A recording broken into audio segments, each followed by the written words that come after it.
بسم اللہ الرحمن الرحیم۔ السلام علیکم ورحمۃ اللہ وبرکاتہ۔ رزق ضائع نہ کریں۔ حضور صلی اللہ علیہ وآلہ وسلم ایک مرتبہ گھر تشریف لائے تو روٹی کا ٹکڑا گرا ہوا دیکھا۔ آپ نے اسے اٹھا کر صاف کیا اور کھا لیا اور فرمایا، اے عائشہ، عزت دار چیز کی عزت کرو۔ جب اللہ تعالیٰ کسی قوم کا رزق چھین لیتے ہیں تو واپس نہیں کرتے۔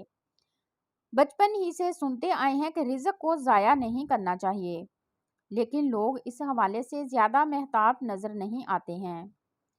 حالانکہ بچی ہوئی غذا اور فالتو اشیاء کو محفوظ کر کے بآسانی قابل استعمال کیا جا سکتا ہے۔ مثال کے طور پر کھانے کے بعد عموماً سلاد بچ جاتا ہے۔ اسے ضائع کرنے کی بجائے دوبارہ ترتیب دے لیں، یعنی اس میں کچھ نئی چیزیں ملا کر سلاد کی دوسری پلیٹ تیار کر لیں۔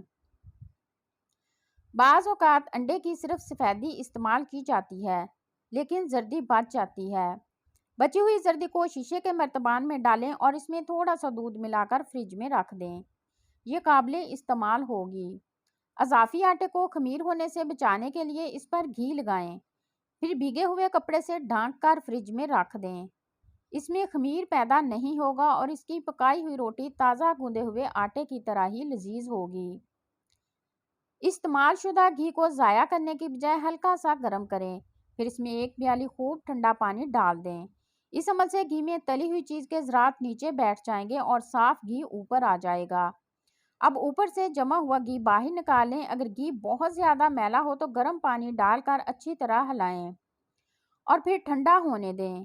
صاف گھی نتر کر اوپر آ جائے گا اور میل نیچے رہ جائے گا۔ ابلے ہوئے چاول اگر بچ جائیں تو انہیں کسی ٹھنڈی جگہ یا فریج میں رکھ دیں۔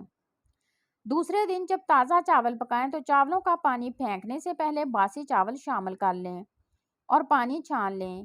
اس طرح باسی چاول تازہ ہو جائیں گے۔ بچے ہوئے چاولوں کو تیز دھوپ میں پھیلا کر سکھائیں، پھر کسی ڈبے میں بند کر دیں۔ ان خشک چاولوں کے لذیذ مرمرے بنا لیں۔ تھوڑے سے گھی میں تیز آنچ پر تلیں اور مرضی کے مطابق نمک، مرچ اور لیموں کا رس وغیرہ ڈال کر استعمال کریں۔ باسی چاولوں سے چائنیز رائس بنائیں اور گھر والوں کی داد پائیں۔